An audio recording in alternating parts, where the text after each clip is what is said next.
Ako di ay si Sangalngan no, usa ka pure blaan and anak ni Mr. Dato Fulong Panggalngan, unang tribal chieftain din sa Conil. And then ang akong amahan is usapod ka military sa unang panahon sa Second World War II. So ako ang iyang anak nga bunso, Sangalngan, and then nag-edad ako karon og 35 anyos.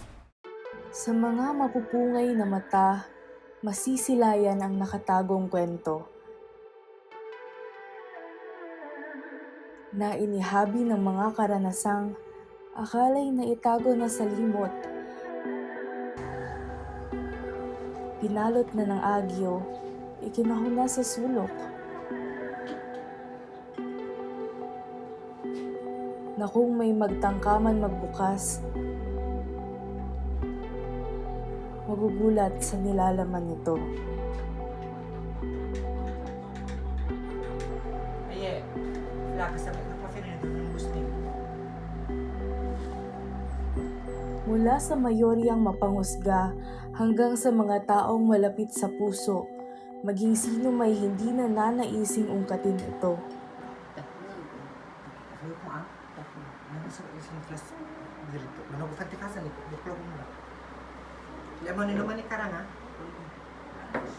Dito sa lugar na kung tawagi bahay uod. Kung saan maging sikat ng araw, sa kanya'y ipinagdadamot.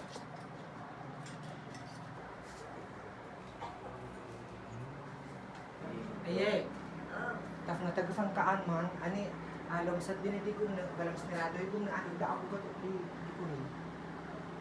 Nakafang daak ko tabikil, karang maagulong ng taka, uli dito. Tarong na nato Paano nga bang nakayanan ng isang uod na mabuhay sa kahong ito? Habang patuloy na umaasang ang kasarinlan para sa sarili ay maaabot. Maghanda at patayin ang mali siya para mabuhay ang isip na sirado at walang laya.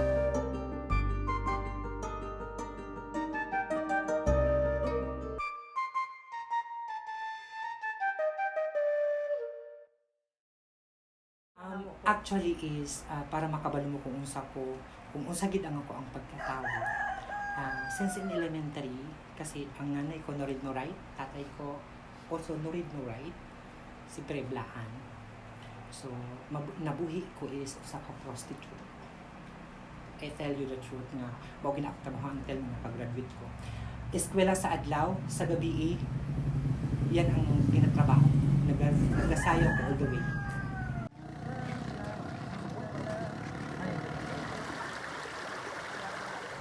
Na ako isa ka barkada nga kanang nag-encourage nga kanang tag-asa ka amo na so akong gitel nga na so ang iyang giingon sa ako first is kanang maninda ta sa palengke ani ana cellophane dati na ako sa Maygramak dati sa Maygramak sa nang likodan di ba anong tawag niyan kanang May katong bagsakan. Bagsakan area and also sa may Reyes terminal diha data ang Bagsakan dati. So, usa ka batang sipunon and everything, usa pa nang adin na nga nagababaligya sa Philippines. So, nakoy na-meet dito nga, uy ma'am, sayang ang imong kuan, ma'am, siyempre, mga kapwa LGBT, sayang ang imong ano, isulod ka na kuan ni, kanang tagatawag lang ko sa but at the end of the day, ang dating tagatawag ko sa mga na to dito na, nag-in na. Ang pangalan ako before dati, sa downtown pa ko is MM. Pag sinabing MM, mayroong meaning yan. Okay? Na meaning ang MM. Mata-mata. Pag sinabing, like for example, ito is isang bar ito, isa ni siya ka bar. Ako naman, dili ko basta-basta ka porket nakabihis ka, nakasapatos ka, nakarilo ka and everything, titigan talaga kita. Anak ko. So, pag madetekta ka ngayon anak, mo na ang tawag na sa ako is MM kay grabe ko magkanang i-contact kanang imata-mata ta ka. Kung tanaw na ko nimo nga murag maro ka, wala ko labot nimo. Pag tanaw na ko nga murag okay, go ahead. Okay nila ni. Ang uso na sa una, siyempre kay mga bayot. Siyempre kasagaran sa una. Kung makakita ka ng mga bayot, mga babae, halo, mura po sila mga gwapa. So, dili man ka basta-basta makuha ka sa bar, mga kanang, dili ka na og babae, dili ka lawas og babae. Okay? Siyempre, malabayan kag botelya. So ang among technique before, human sa mong sayaw bago mi ana, siyempre kay naamag ginay mga Pinoy mo yung nga 500 lang bi, kaysa lang karam kay abig babae ka.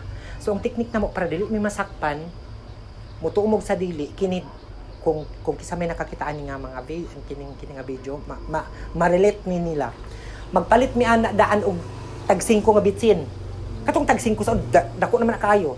So ang technique namo ana ta, bago mi ana nga pagmiingon nga, sige na mag-ana na ta. Okay? Bago na may anak mo adto dito sa usa ka inn, tawagan na mo na daan ang boy, kung sabo na mo na daan ang boy. Mag-iyon na may anak sa boy nga, na ako'y customer, ang dami ko din haog juice. So para dili ni mo na mahalata, nga gibitsinan ka na mo, hubgon ka sa namo daan. Ang kwarta nga, siyempre bago mo ato na sa laskuha na namo daan. Kung sa buntag, naka-encounter na gid ko anak nga gibalikan ko sa customer. So ang rason, na ako'y punto. Sir, pag abot na dito, di ba, nagkasinabot ta nga kanang nag-inom tag juice. Naligo ko. Pagbalik na ko, imo raman kung ginano katulgan. So, alangan bantayan ta ka until na magdamag. So, mo itong among teknik. Ana ang among kinabuhi dati. Nagalatay lang mi sa, murag kanang, nagalatay lang mi sa lanot ba nga kanang mabuhay ba? Ana. Isip, kanang, bata nga dili mi batang kanang latagaw ha, nabuhat to namo dati kay kos ang among mga ginikanan walang wala siyempre sa Siam kami, tapos norid yung mga ano namin. Ako na dili na ko kaulaw before, one day one eat lang kami sa totoong buhay. Tapos magpasalamat ka kung ang pagkain mo yung ginaling na mais, kamote at saka balangoy, morning, tanghali, afternoon, ganyan. Kaya namin yung nagawa.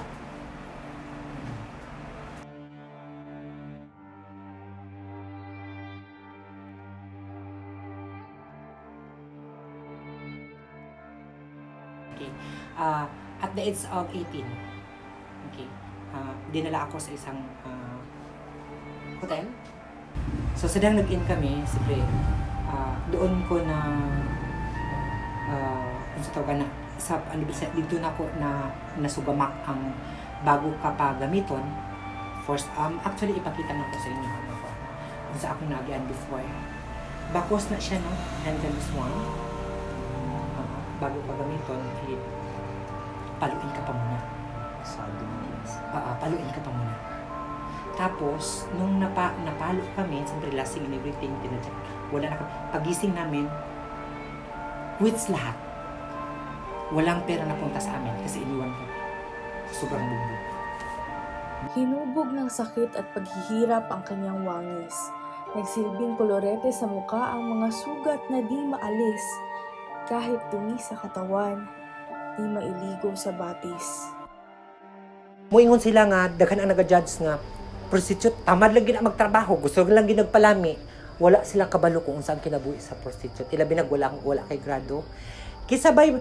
Kisabay mo dawat nimo, ilabi mag-apply kag tindahan, nga wala kay grado, na mismo sa imong pangalan, dili ka kasulat, dili ka kabalo.